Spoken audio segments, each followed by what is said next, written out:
Welcome at the Growcast, the podcast of BlueCity and BlueCity Lab, in which we talk with 8 Rotterdam-based pioneering biodesigners, our so-called pioneers, about how a future will look like if we design with nature as our guideline. We started this podcast to celebrate the opening of BlueCity Lab, a biocircular playground for pioneers located in the heart of BlueCity. We invited 4 frontrunners whose work will make us rethink everything we think we know, and 4 aspiring biodesigners who want to challenge the status quo.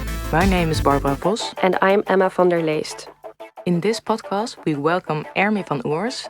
She's founder of Nova Nova, a creative studio which combines nature, science and design to create sustainable applications, and based here in Rotterdam.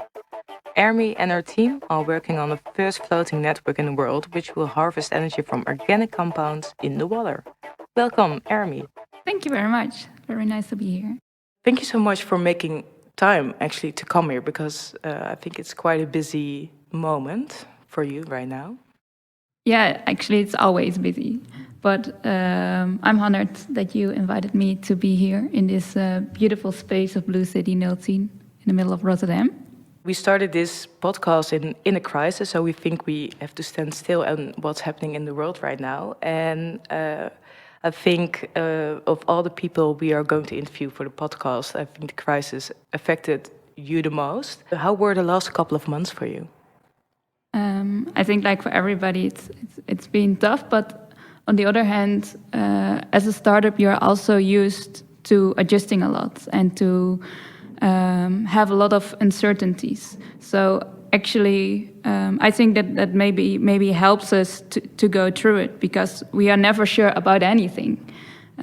So this period as well. And in the end, it also, I think, nature is giving a sign that we need to radically change things. And in the end, I think maybe it's tough now, but I hope we will come out better, because people realize we need to do it differently. So, for the people who don't know you, can you tell us shortly who you are and what you do? Yes, of course. So my name is Ermi van Oers, and I studied product design at the Willem de Kooning Academy, and I actually fell in love about the subject of biodesign, where you use natural processes in our daily systems and combine science and design. I'm the founder of Nova Innova, where I'm mainly the creative part and the design part, where we make sustainable applications, actually for the city of tomorrow, but also which is today possible. So we look to what is being developed in laboratories and how can we get it out of the lab soon as possible to develop it fast as possible to implement it. And why do you really believe in biodesign, Ermi? Why I believe in it, because I feel it's a big world to discover, that we actually know very few about it. And biodesign shows that we are capable of collaborating with nature and at the same time filling our needs. And I think this is the only way to solve the climate crisis, is to feeling part of nature again and collaborate with it. So I think biodesign can be a very big solution for that. And how do you observe nature and translate the aspects you find in your design? How you observe nature is really like open your eyes, because of course nature is really beautiful on itself already, but there's way more to discover than we actually see at the first point. For example, if you zoom in and you see how many microorganisms are there and what they are all doing and capable of, and that inspires me. And actually, what scientists are doing are inspiring me, because I'm even not able to see it. I don't have a microscope myself, and I don't have a lab, but the scientists do, and I see what's all being developed there. And I think also it's important as a designer to keep that space of creativity, that you don't know too much about it, what all the scientists know, so you are still able to see all the possibilities with it. And as a designer, we can make the impossible possible.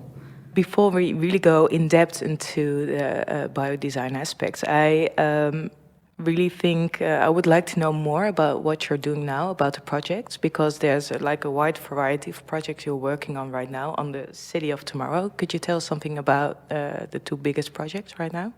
Yeah. So I think you mentioned the Park of Tomorrow, and this is a park in Rotterdam, which is being lighted by the energy of plants. So actually, when you walk through this park, little lights between the plants twinkle and follow you through the park, and this all by the energy of the plant and the microbes in the soil, which you can visit in IJsselmonde in Rotterdam, and another big project we're working on are the living light lamps, which is actually a lamp which has it's a glass dome with the plant inside, and when you stroke the plant very lovely, the light turns on, and this all also by the energy of the plant itself. But next to harvesting energy from plants, we also use the technology on more sources, because in the end, where are microbes which digest organic matter, they leave electrons, and they are actually on many places, also in our domestic wastewater and in our organic waste and with plants in the soil. But what we are working on right now is that they are a lot in our water as well, like lakes and ponds and ditches. And we are using this energy from the water to to measure the water quality, but also visualize this water quality where you were talking about. So in your work, it's really important to make the connection with human beings, right? Like this natural symbiosis between nature and humans. Why is that? Exactly, that is also always very important part of our work.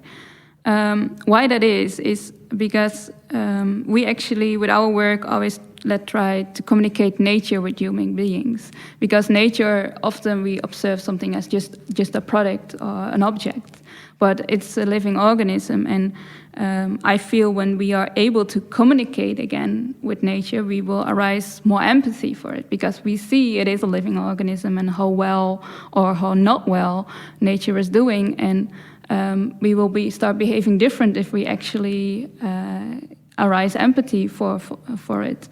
And in that way, this symbiotic system arises because we see it's a mutual dependence. When we take care of nature, nature will take care back of us. And that's always what we show in our work. For example, you stroke the plant very lovely, you receive light back.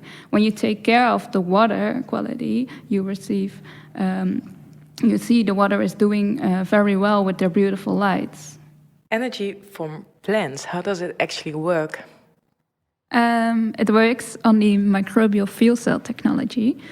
And it works by microbes actually digest organic matter. And by digesting that organic matter, they release electrons and protons, which we can capture and make electricity from without harming the natural system. And plants actually release during their photosynthesis process organic matter, because they make a lot to grow, but actually a large part they don't need, and you release it through the roots into the soil. So it's basically the poo then? Or yeah, maybe you can see it that way, I don't know. and because we can't see your plants right now, so is it the plant itself, it illuminates? No, it is not like illumination, bioluminescence, but it is actually really electricity, and whatever you want to do with that electricity is possible, and we use it for light. And for example, for the living light lamp we designed, the lamps are underneath the plant, and when you actually stroke the plant very lovely, the lights turn on. And we designed it actually this way because we wanted to show it's a new way of harvesting energy, and it deserves a new type of switch. And only when you take care of the plant, you receive something back, and the lights project the beautiful shadows of the plants all around you on the walls. So the plant itself is really the energy source. Yeah, exactly. The plant itself in the living light. It's like the battery. Yeah, and the plant actually collaborates with the microbes in the soil, which are there naturally. And that's the cool thing of this technology is these microbes are on many places. And I think a couple of people already have this beautiful lamp in their houses, right? Right, yeah, exactly. It was in July 2020, we launched the first 10 living light lamps. So 10 people in the world have these lamps at their homes. And we are observing their closely to see if we can make more of them. Cool, thanks. Well, so you took energy as your main focus point in your projects. So what can we learn from nature to redesign the way we use and consume it? Maybe you can name an example or talk about your project to answer this. Yeah, I think we take energy for granted. Like we switch,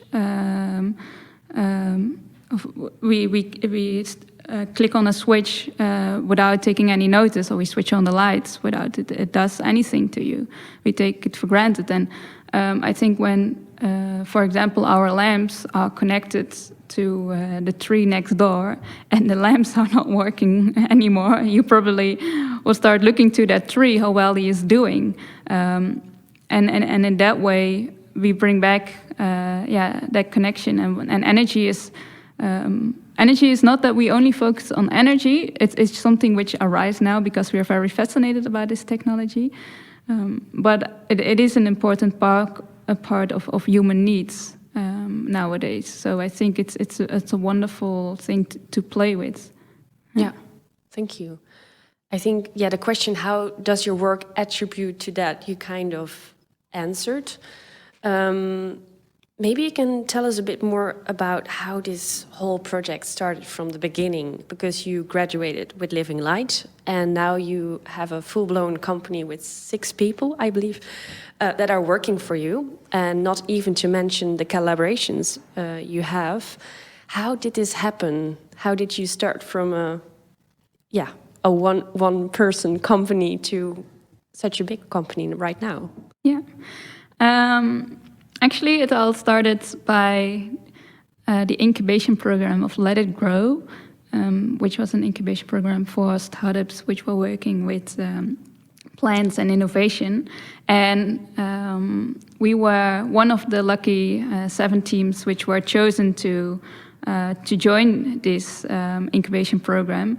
And for this incubation program, I actually could only subscribe when I had a team. And at that moment, I was indeed a one-person company. So I asked a couple of friends, which were in totally different discipline than I was. Like they were more on the electrical side or more on the interactive side and electronics. And I actually asked them, like, do you want to be my team?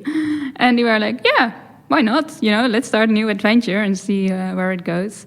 And during that incubation program, it got more and more serious that we were actually like a company and needed to get money and needed to produce things. And it grew very organic in that way, that we start as a bunch of friends, which we still are, but at the same time now a serious company as well.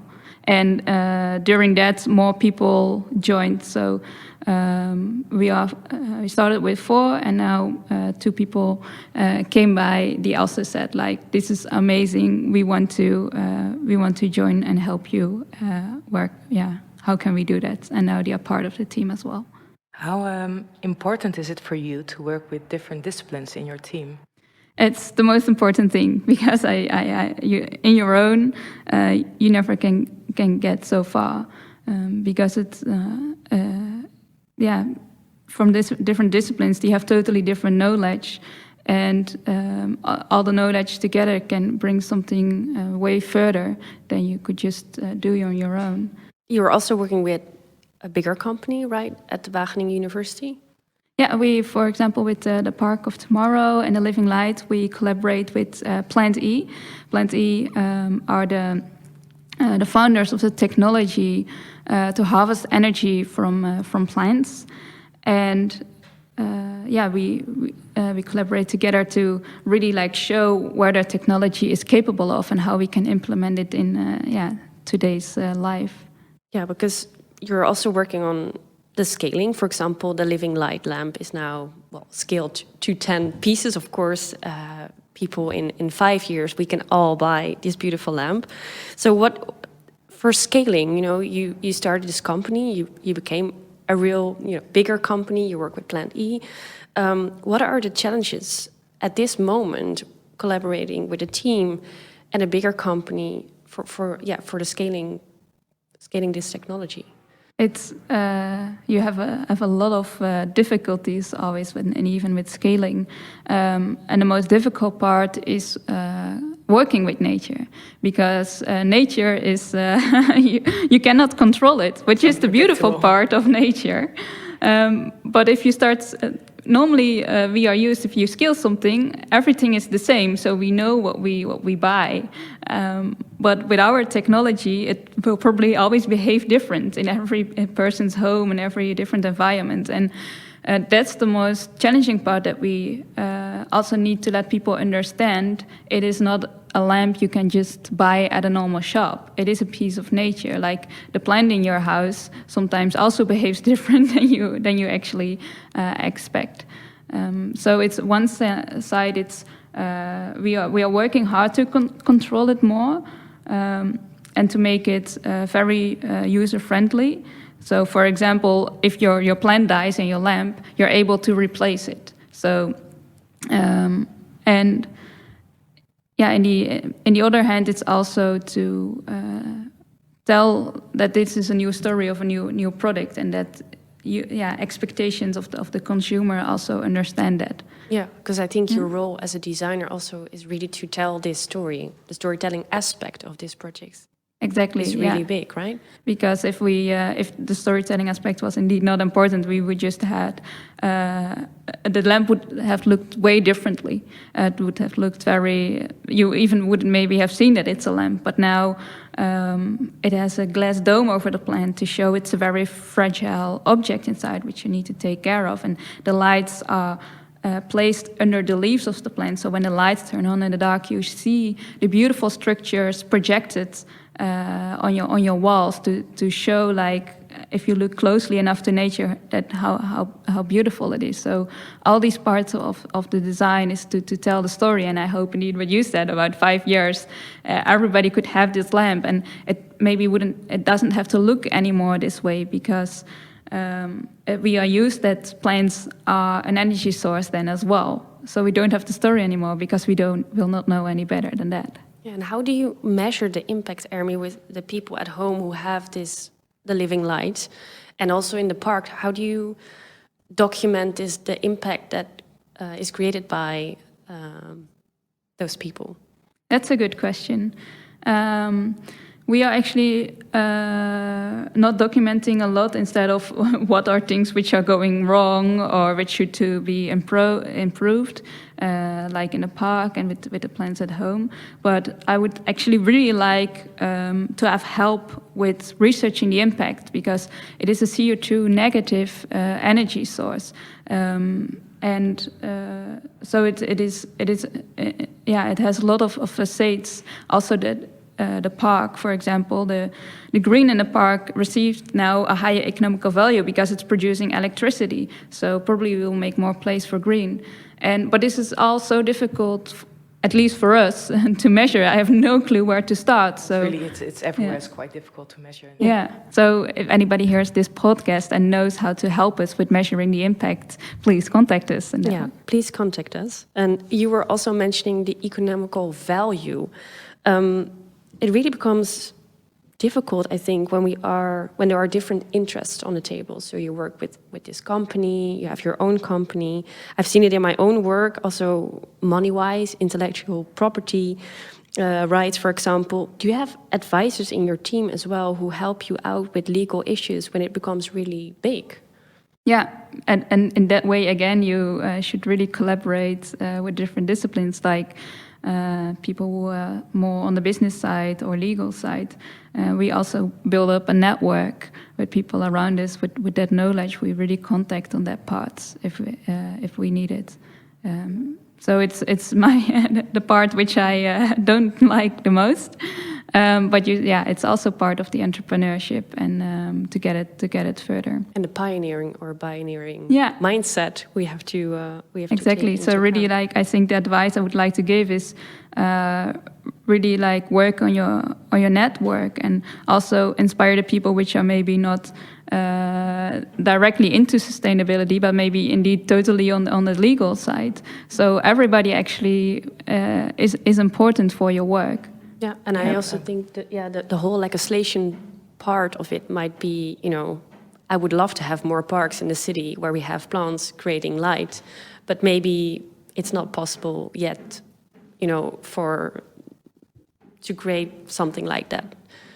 Because here, for example, in BlueCity, we have a lot of entrepreneurs that had to pave new ways for others and try to bend the rules a bit to to do what they want to do. And I think maybe you also face that in your work, because I rather have street lights from plants or trees than the ones we have right now. Exactly. But how do you? Sorry, I'm just. How do you do that? Yeah, I think that's why it's good we are here in Rotterdam, because it really feels like as a pioneer city, or a city which dares to take more risks than maybe a normal city. And to show the park of tomorrow, I really hope, because we proved it's possible, that more companies and organizations will come up to us and say, okay, let's do this bigger, And so it is, it is hard to get the first out, and that's why I'm very happy and lucky that we are here in Rotterdam. The municipality of Rotterdam said, let's just do the park. Okay, we know it's never been done before, but let's do it. And I think that's the only way to innovate, to not know exactly what you are doing and to make mistakes and do it again. And by doing this project, we developed the technology so much. We're here in BlueCity, we're like ahead of the game and we're innovators and early adapters, but is it, how does it work in real life? Because it's beautiful to look at, but is it scalable into a commercial level? And do you actually want it, because you're working with nature? So can we really start using plants as our main power source in the near future? And will it be affordable? I think we need to gain energy from more sources. So I think the mistake we made is to be depending on one source or a few sources. So I think for sure that plants can be one of these energy sources in the future. And next to sun, to wind, maybe our own body heat. Yeah, because plants obviously work with sunlight, so... Exactly, yeah. I was mimicking a sunflower. It's a beautiful solar panel. Yeah. And I really feel that technology where we are now, it's like the solar panel of 30 years ago, where it started to be very few energy, very expensive. People were actually saying why should we invest in this? Because it's not worth it. And you see where we are now, 30 years later, and I feel with the technology we are working with, it's it's there. And there's so much potential in it to scale it and to gain more energy out of it. So Ermi, if people ask you, or from the municipality, for example, do we need to invest in solar panels or plants? What do you say? Plants, of course. Of course. They are way more beautiful, and we need green. Yeah. I mean, we will start making more place for green if it's an electricity source, and it increases biodiversity, it lowers down greenhouse gases. Because we're very focused now, of course, on solar panels. And I don't hope we will make the same mistake again, focus on coal power stations, and then exactly. We should just do more sources. So I think solar panels are super important as well, but also other sources we should discover. And as you say, everything is improving because we're moving from solar panels to solar cells. And as you say, we shouldn't focus on one source of energy, but multiple sources, and which fits the area the most, I think. Yeah, exactly. Yeah. Yeah, so I think it's so another question, because the role of the designer in making it more acceptable is really important. How do you see that, and how do you see that through your collaborations with the University of Wageningen or Plenty? Yeah, we were just talking about the solar panel of 30 years ago was not interesting, but what I try today as a designer is technologies which are not interesting yet, or maybe are too expensive to use today, to make so interesting to show that people actually want it. And so like the park of tomorrow, the lights are not that bright as a normal street light, but because it's almost like a fairy tale walking through it, people want it and still feel safe walking through that park. So there I see my part as a designer. The bridge design can create also between interdisciplinary work. Mm-hmm. Yeah, I think a designer is totally a bridge from the laboratory to the daily life, and we kind of indeed connect these different disciplines together and form it in a kind of a package, like something you can show the world. And people sometimes don't really know or stand still by the fact that everything around us is designed, from the microphone we're talking to, but also the chairs, the wall, everything. So we need a lot of designers, we need a lot of thinkers, and we need the technology and the scientists also to help us bring it to the market, not forget the investors. Exactly. Of course. Yeah, I really think it's super important to make technologies part of daily life, to push the development of the technology further. Because, for example, in microbial fuel cell technology, when I started with it, I didn't see any product in the world which I could use with this technology. And I think it's important to make it available for a larger public to really find out if the technology is worth it to invest in it further. Yeah, I think because in this podcast we also invite scientists to reflect on their collaboration with designers, so the other point of view. But could you tell us from your work what are the biggest challenges and opportunities in collaborating with scientists, but also with industry? Yeah, the biggest challenge was when I started as a student to contact scientists.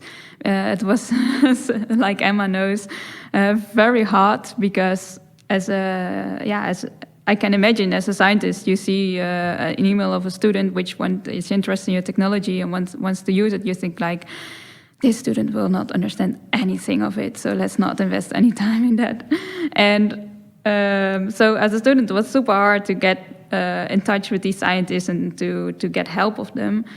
So in the end, we needed to do it alone with some tips and tricks from the scientists we gather. And at that time, there was not a biolab yet in Rotterdam. So I visited the one in Amsterdam, and there we got some help and materials as well. And we started experimenting ourselves in the kitchen. And that's a good starting point. My housemates were not that happy with me at that time, with all the smells which came out of the kitchen.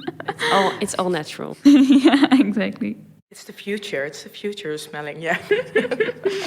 And but then the first product I made during my study was a floating lamp which was harvesting energy from the port water from the Maat here in Rotterdam. And I contacted these scientists back. We at that time were contacting, and they were like, "Wow, is this really possible with our technology? We had not any idea that this was possible. Do you want to collaborate with us?" And that was the biggest compliment for me. Wow, they see that I'm worth it to collaborate with, and that made it also easier to get in touch with more scientists like Plenty, because I could prove I could understand their technology. So I was worth it to put time in it and could help them actually further. Yeah, because this wastewater, it basically works like a battery. Right? Exactly. Yeah, it is a battery. It is a battery. So it has a very difficult name, but it works as a battery. And you've created this light. Use the water, and indeed it's a battery, so you can do many applications with it, not just light. Everything that needs a battery can be powered by water from the Maas, or any other sea, maybe. Exactly. I really like that you said, well, you had to go to Amsterdam to work in a biolab, but now we actually, Emma here is the founder of a BlueCity Lab, and we're opening the doors in the end of November.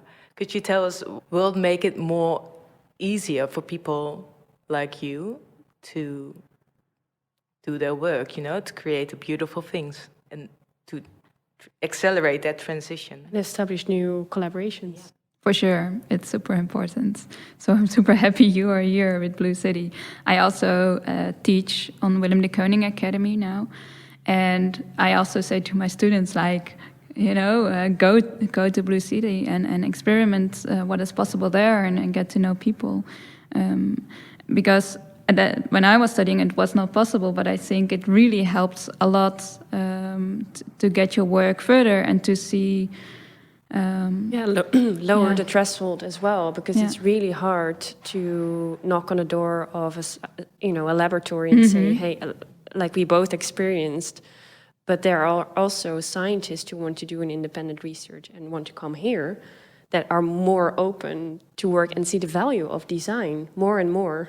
And this is also because, so there's a lot of room here, so maybe it's a question for both of you, for experimenting. So how important is it that you can experiment in your line of work? Yeah, it's super important. It's inevitable to do. Yeah, because you have to, you start somewhere, of course, you read a lot, but research through making, I think we can to give it a name is really important. So by doing it, science is, I was really bad in science when I was in high school. By practicing it, both of you, it's like, but by doing it, learning by doing, writing, repeating, really helps to learn technologies and see the value of it. So, and make it yourself. Make the technology your own. You don't have to be a scientist, but you can, if you learn, and like Ermi said, with the technology, if you understand something, you also see the perspective of a technology and how you can interfere, so to say, as a designer with that technology. Exactly. And also by doing and experimenting, you discover new things that the scientists were not thinking of, because they are, of course, also in their own bubble with their own research. So we're talking about the importance of experimenting. And so now we're opening the doors of our new lab here downstairs in the cellars. So maybe a question for the both of you, because you're both designers, so Ermi and Emma. So how important is it in your line of work that you can experiment? Yeah, super important. Yeah, it's inevitable that you have to experiment and start somewhere, and also have a playground, because the laboratories at universities or scientific institutes are a lot of times specialized in on a specific topic and have specific machines for that. And it's not always possible to literally experiment and play in those labs. And over here in BlueCity Lab, we have a range of machines which we can also hack sometimes and use for our experiments. And it is design, it's science, but we're not scientists. And we understand technologies, like Ermi said, with the water technology, or with creating energy from wastewater. You understand the technology, and that knowledge you take into account to create a design.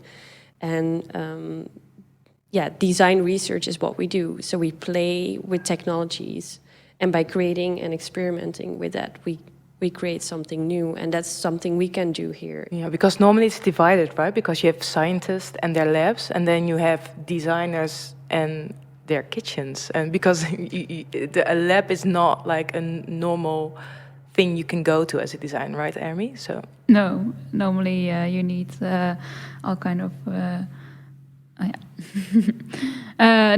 Normally you're not really welcome as a designer without any workshops, also certificates in the lab. And here in BlueCity you are. And that provides, like Emma said, very beautifully, space to experiment. And I think you only come up with new things if you make a mistake and do it over again. And then you discover in your process something totally different you were not expecting before. And that way innovation arises. So learning by doing.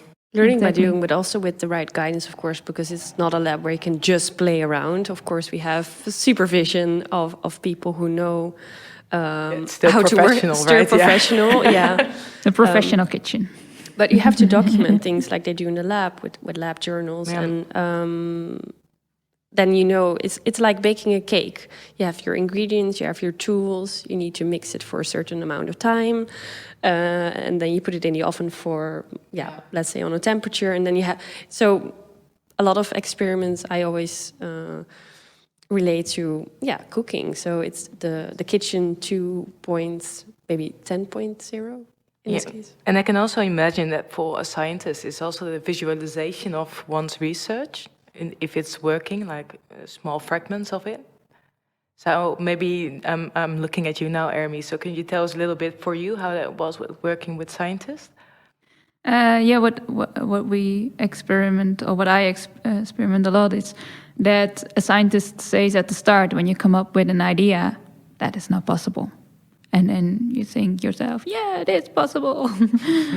But you really need to prove it and show it and make maybe the first small prototype to also get the scientist believing in your design. And so it's always, I think it will always stay a struggle because we speak totally two different languages. But that's also the good part, because you get each other out of each other's comfort zone. That's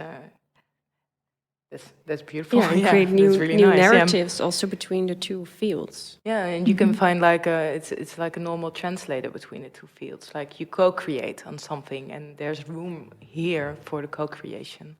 Yeah, exactly. And both come here, like the designers and the scientists. What's needed for you to move forward in the field of biodesign? What's needed? Companies and organizations who dare to innovate. I think many people want to innovate, but actually want to know exactly what they will get. And we need a company nowadays who dare to invest in this kind of new research, but also new kind of designs, and to provide space for things which go wrong, because things which go wrong will improve again to get, in the end, something better out of it. So I think that's an important part. So today, of course, we have many listeners from all over the world, from different industries. Maybe you can give us a short pitch of what you need and your company, of course, and maybe more specific, who you need to move forward at this point. Great, thanks for asking that. We can use two types of companies who could help us. One side to scale up the park of tomorrow we told about, and we prove now it's possible to light a green area with the energy of plants on a very magical way. And it would be great to do it on a bigger scale. So imagine that natural places of parks in the Netherlands, natural parks, could be lighted by the energy of plants without harming the ecology or biodiversity. And light pollution, of course, as well in cities. Yeah. No, and it's because you say it won't harm because it's in a natural way. I think that's really important to make sure that you give something back. You don't only take, but you give something back, like it's in a normal ecosystem. It's it's circular system indeed. Yeah, and also with the light pollution, like in the city, of course. But a lot of people don't know that all the wildlife or the animals around the Westland, how do you say, the kassen? Mm-hmm. Greenhouses. Yeah, the greenhouses, that the birds are really messed up by the 24-hour light, because they think it's day in the middle of the evening, and then they start exactly. Whistling the songs. Yeah. We harm a lot with the light pollution we have, and it is because also in the city we're used to so much light all the time to feel safe. But with the park we show that with very little lights you can create a feeling of safety without supporting the light pollution. It's in a natural way, like what you see in the ocean sometimes with the... Yeah, there are like little twinkles between the plants which follow you through the park. The other help we could use is with our newest project, Pond, which generates energy from the microbes of the water. And with this energy we use for measuring the water quality and also transfer the water quality. But even maybe more important is to also visualize the water quality by the colors of lights. So when you walk by the water, you actually see the well-being of the water and know if you maybe need to take better care, or that maybe it's not even able to swim in the water because it's dangerous. And we are searching for partners to collaborate with us in this project in financial support, but also knowledge support. That's actually quite brilliant, because we have a lot of blue algae here in the Netherlands. So when you send them out in the waters, then you can see with your own eyes if it's safe or not. Yes, exactly. Yeah.